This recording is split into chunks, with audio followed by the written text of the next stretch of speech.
Hello everyone, Rurikhan here coming at you with another Dragon's Dogma episode, the Double Dwarven playthrough. We're going to be continuing onwards. In the last episode we were trying to dodge death in an attempt to further progress through Bitterblack Isle, and that is what we're going to be doing today.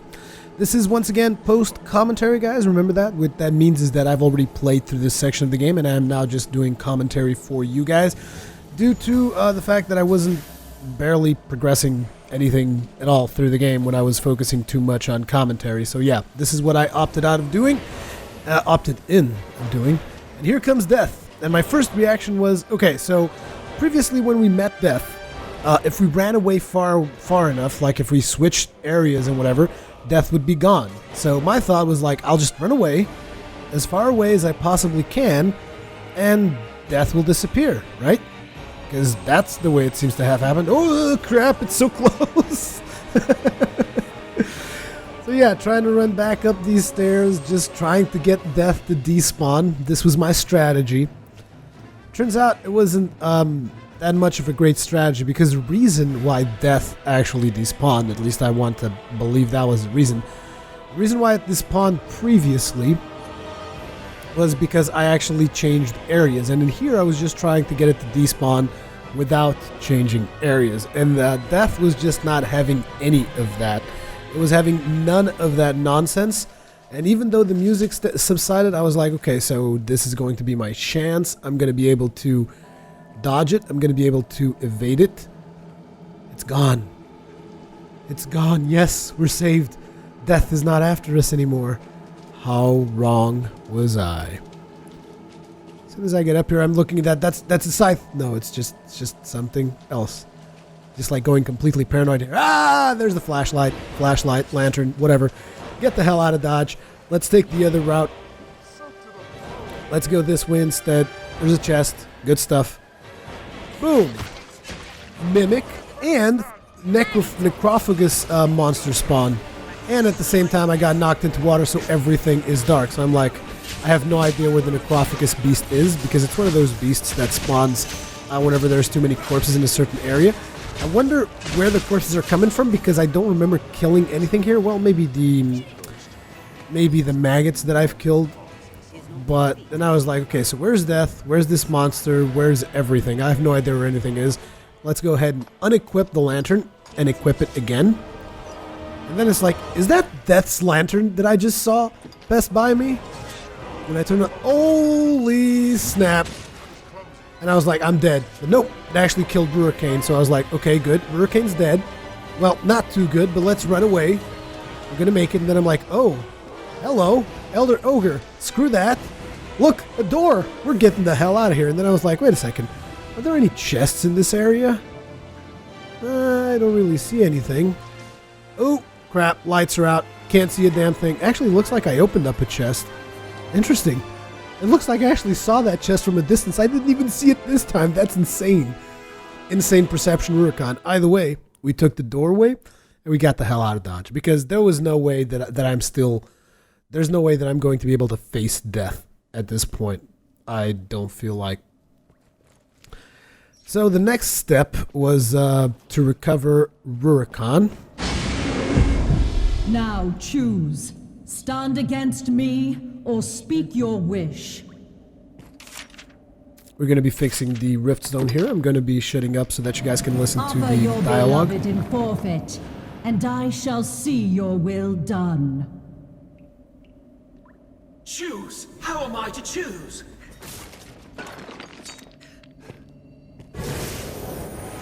No matter my answer, the price is death. A hollow choice. Who am I to stand as arbiter of two lives? What would you have me do? You brought me here. If this be the will of the gods, the order of the world, then damn the lot of them!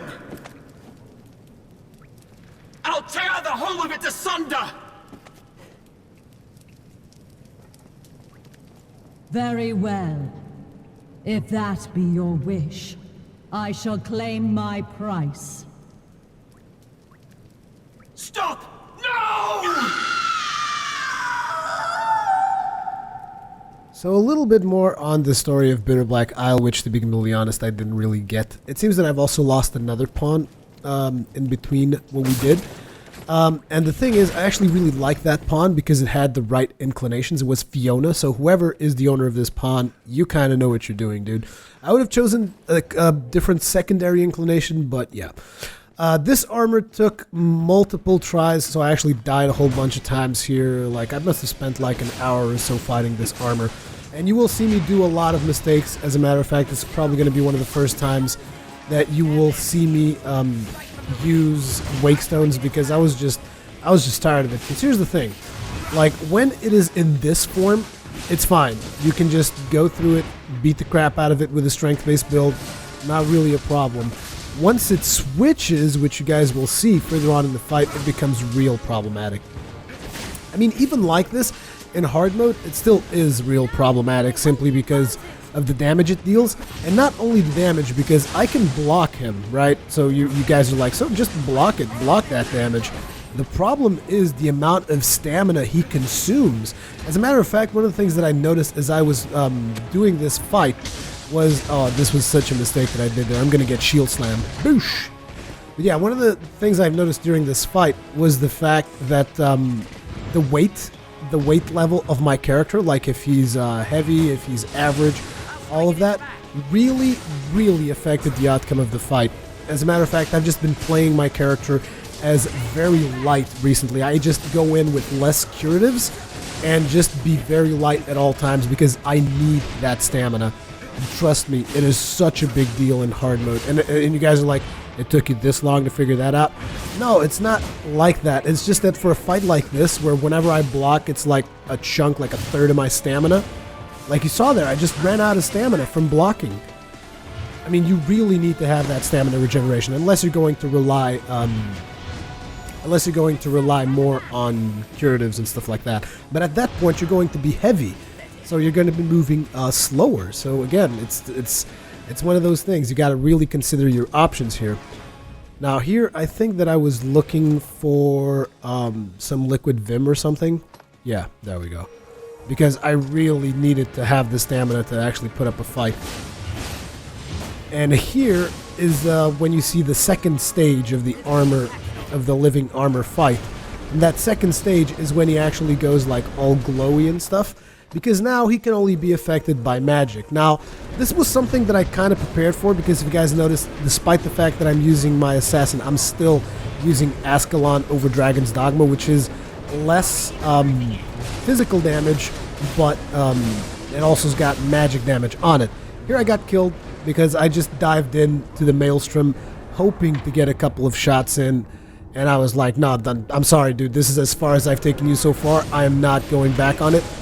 And I just kept going like an idiot. I got out of the Maelstrom there, and then I was like, I'm gonna get him. I'm gonna get him right now because I got full stamina. But I keep forgetting that every time that I miss a single block, that's half my health. So I'm going to get killed again in a really stupid fashion. I'm just like trying to get to him. And that is something that I've also, again, see, like I said, trying to get to him and got myself killed.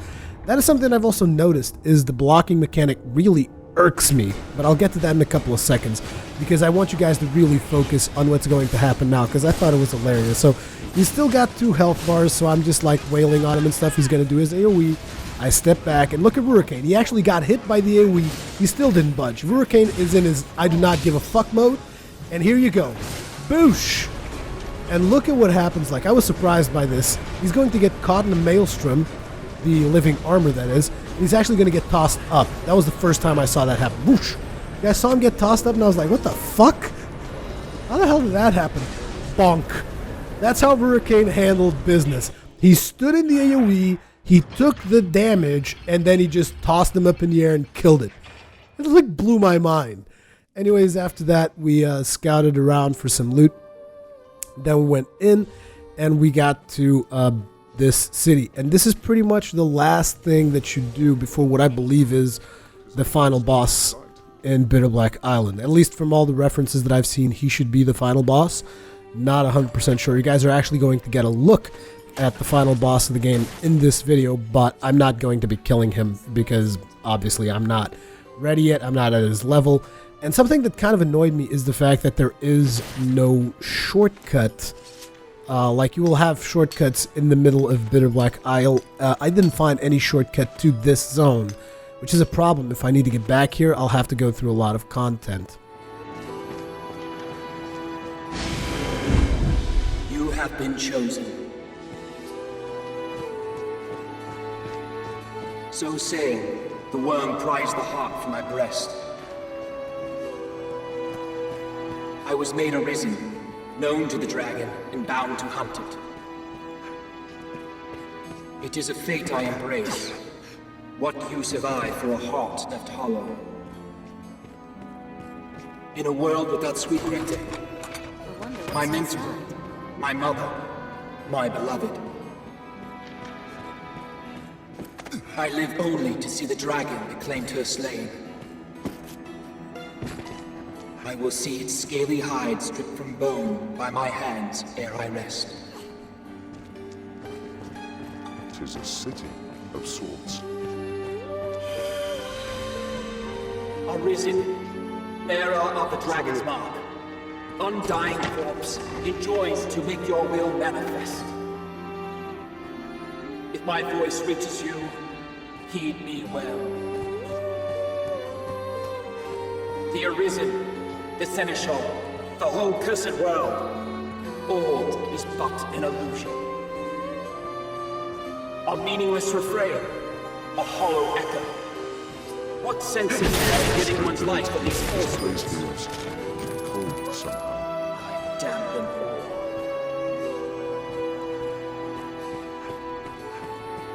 And I will not cease in my destruction until the last senseless cycle is broken. The last ball rent to dust. So yeah, I wanted to let you guys enjoy the voice acting on that section there, which is why I kind of just stopped talking.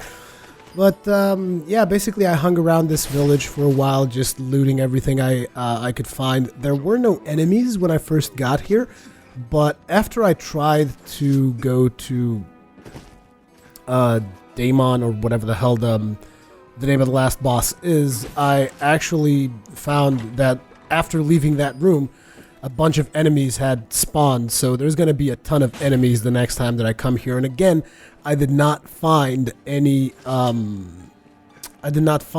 shortcuts to this area, so maybe that's going to be a problem coming back here. I'm going to have to go through everything you guys have seen since episode 53, because that's pretty much where the first shortcut, the second shortcut in Bitterblack Isle is. I'm still going to come back here off camera and do as much stuff as I possibly can off camera to prepare for this fight. As a matter of fact, after you get to see my first attempt at Daimon, you guys will see that I'm already kind of setting up to, you know, level myself a little bit more, change a couple of things. Maybe I'll even kill Daimon as a different vocation, because to be honest, I think I've said it a bunch of times at this point, but melee is, I'm not going to say it's not viable. It's definitely viable. If anything, my videos so far have proven that, because I've used mostly melee throughout Bitterblack Isle. But it is not the best way to do things. Like, you will do a lot better if you play mage. Particularly magic classes seem to really have an advantage in Bitterblack Isle. Then again, that is just me and my limited experience. I could be wrong, and Dragon's Dogma veterans, please feel free to correct me. I have no issues with that. I am, as a matter of fact, I would encourage it even. But yeah, so after a while of me just walking around, I ran into a little cinematic here.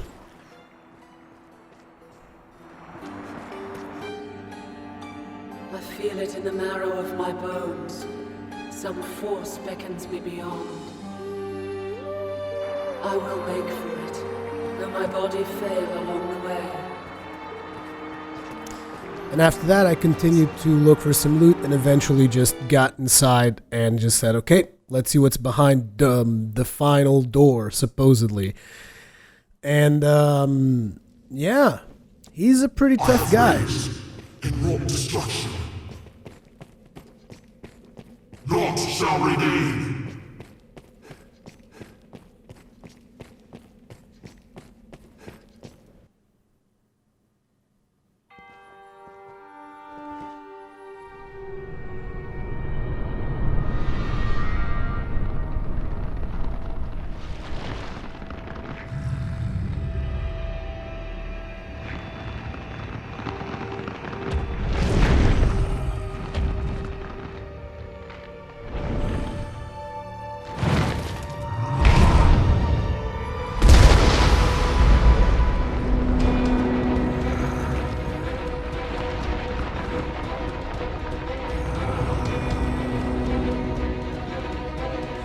and thus the fight began.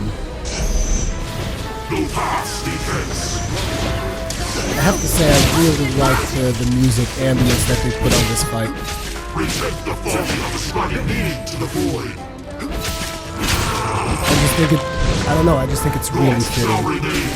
Anyways, this was the fight, and I got killed really fast, so don't expect anything too amazing. Like, he threw that, then I dodged him here, I went for a back attack, and he just completely caught me off guard. I was trying to block, if you noticed the animation there, but I couldn't even get that block off. So I poured it out of there, and because I knew that I wasn't going to kill it, I gave it maybe 1 or 2 more tries, but I knew from the start, like, there's no way I'm killing him right now. A lot of my gear is still not up to snuff. So I was thinking, okay, so let's go check up on our loot and see all the stuff that we're going to be getting. But of course, she had some lore text for us, so I'm going to let you guys hear that. It grows clearer now. My circumstances here and what it is I must do. I am not the soul that animates this body is not its natural pair. But I had to save him, at any cost. The master of this Black Isle, he created these labyrinthine halls, and has the power to draw Arisen into them. In my desperation to see him redeemed, I wrested away control of this body. And then I decided to go on ahead and get some loot. So I got some rancid bait meat, some lordly tonics, some scroll of acquisition, which I already had, magic bowman's ring. This is for magic archer, which is pretty useless for me. After that, we got some random virtuoso ring, not that great. Melting focus, which is a mage staff, and I was like, okay, that's cool. It's a mage staff. It's fine. Although Rurikhan can't really use it. Bane arch staff. Okay, another staff. Dragon's Glaze. This is a ranger bow. Okay, I also can't use that. Another staff. So 3 staffs and a bow. And I was like, what the hell am I supposed to do with that? We got these Bonds of the Dragon, which are the hand pieces that my pawn is using, as well as Divine Embrace, which is the cloak that he is using as well. But yeah, we also got Immortal Sabatons, but those would be more useful for my Mystic Knight. Not really useful at all for an assassin. So yeah, that was pretty much it. Everything I got at Bitterblack Island. And then I decided to go and do one of the quests. And if you guys thought that what I had done with the whatchamacallit, the Gore Cyclopses was cheesy. Here what I was doing was I was what do you call this? I think you call this technique leashing. Basically, which is I was just playing with the aggro range of the living armors there. Basically, the quest was to come to the catacombs, which is actually outside of Bitterblack Isle, and there's going to be 2 of those living armors. Now, I didn't do what's happening to the second armor. I didn't do that on purpose, mind you. I didn't go out of my way to make him glitch his ass off like he is, but it just happened. And to be honest, I was like, you know what? This is a really crappy quest because it's a crampy environment. You've got 2 living armors, and I can't deal with 2 of those at the same time. Like, I'll get 2-shotted by any of those armors. So my plan was just like, okay, so I'll use some leashing, and basically I'll get them to like move back and move forward. I was also testing out my new bow, which I got, interestingly enough, I thought I had put the loot videos ahead of this one, but I will show you guys how I got the bow that I'm using right now. This is Dragon's Iron, in case you guys are wondering, which is a permanently fire enchanted bow. I think that at this point, the bow was still not enhanced. So this is just the base version of the bow. I was just testing it out. Also, a lot of people have requested, Rurikhan, use your bow more often, use your bow more often. Well, you've gotten a lot of bow usage on episode 54. You're going to get a lot of bow usage on this episode. And depending on how my experiments go with the Strider vocation, which is something that I want to try out because of a skill that I saw. Because here's the thing, I haven't tried out all of the classes yet. And now I want to focus mostly on strength classes, like I believe I've mentioned either in the previous video or earlier in this video, because the recordings all kind of mesh together for me. But I definitely want to try out some more strength classes, and I was thinking going Ranger, but then I saw how slow the Ranger is at actually drawing its bow and shooting. It is really, really sluggish, so I'm not entirely sure I want to get the whole Ranger thing. And then you guys know that I love explosives. Being a dwarf kind of fanatic, I love it when a fantasy game makes use of explosives. So I was looking at the skills for both Strider and Ranger because, like I said, I want to try another strength-based vocation. And definitely I don't want to try the Warrior, by the way. I know that maybe you guys are wondering, why don't you try the Warrior if you want to try a strength-based vocation? Because the Warrior is just so sluggish and so slow.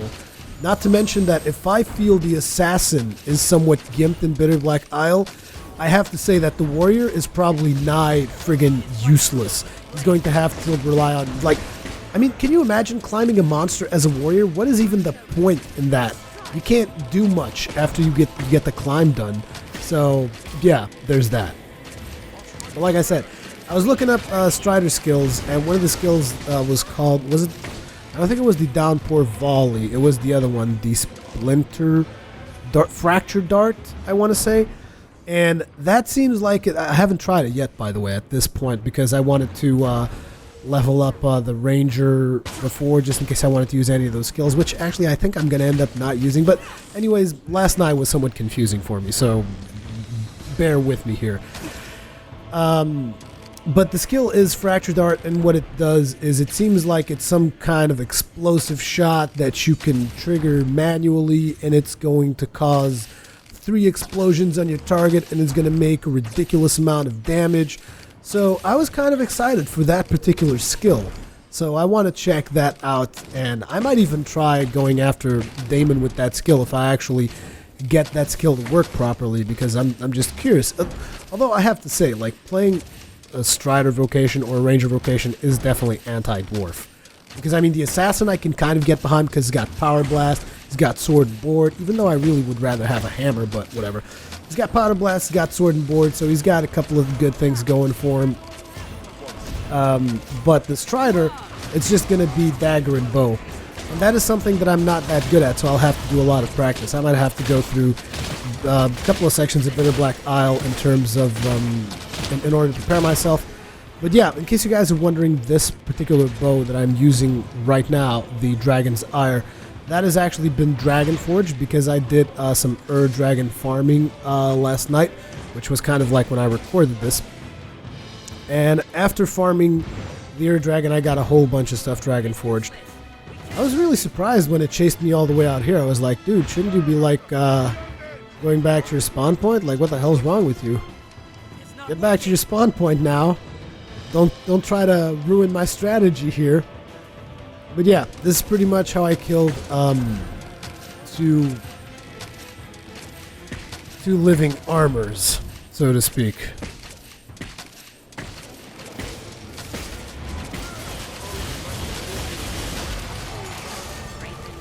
And then, in terms of some new loot that I've got from the Moonstone Gem stuff, I actually looked up online what each of the doors had, because that is static loot. And I really needed to get some upgrades because of the final boss and all that. So here we got the Dragon's Roost, which is a new shield. And after that, I opened up the other door, which led me to the bow. And this was probably the best loot that I could get for my money out of this location. And after that, I just decided, you know what? Let's go on a dragon killing spree. So I went up to the Drake, and here you can still see me. Old habits die hard, and it's like I was still going after that whole Powder Blast. But to be honest, that is not the best way to kill Drakes at this point with my character. It was probably not the best way to kill Drakes back when I was still using it. But basically, the way I did it now, I'm still going for it like an idiot. But whatever, I still blew up the heart. But the way I just did it was just melee, straight up melee, because I can get a couple of easy hits on that heart. Here I'm running away to prevent that breath from actually hitting me. Going after that heart again, just smacking it. He's going for the grab again, but I mean, I kind of know the sweet spot of dragons at this point, at least these smaller dragons, drakes, worms, wyverns, whatever the hell. They got that sweet spot that I keep telling you guys about, which is somewhere, like, it's actually in the heart position pretty much, but not too close to the heart position. There I was trying to go for a showdown, which I actually wasn't able to do, but here I was able to get the Showdown off. What Showdown does, for those of you who do not know, lowers your defenses, increases your strength. So I'm stacking the strength like coming out of my ears at this point. I'm just like smacking that heart like no issues whatsoever. I mean, just look at the ridiculous amounts of damage I'm doing. As a matter of fact, I'm dealing so much damage that this Drake is going to be like, you know what, screw this, I'm out of here. I'm going to be a little bitch as usual. And I was like, okay, well, thank you. So we resetted him, went back again, and I'm like, come on, dude. Let's go. Round 2. Boosh! Busted up the heart straight up melee attack and just went after it. I mean, at this point, this guy is a pushover. Apart from the fact that he runs away, which is probably the most annoying thing he can do. Apart from that, he can't really do much else because I kind of know his mannerisms. So it's just a matter of time, pretty much, whether or not I kill him. Now, obviously, the reason why I was going after the dragons is because I want to get my stuff Dragon Forged, but I was extremely unlucky throughout most of the night and didn't get a lot of the stuff that I wanted Dragon Forged. But eventually I just decided, you know what, instead of hunting down these crappy drakes, I'll just go and kill your dragon. You guys might see that I have a ton more money now. The reasoning behind that is because I actually forgot that you could sell items, and I had a lot of duplicate items, particularly from killing the dragon. Also you guys notice how I busted up his heart? That was a perfect block. Perfect block heart burst. I thought that was awesome, but after that I did a lot of mistakes. That grab was actually weird because I was in a position that I've never seen the Drake being able to grab me, so I get a feeling that something glitched out there. But as I was saying, if you guys remember, I've mentioned that a bunch of times and how many times I've killed the dragon, and he always drops at least one weapon.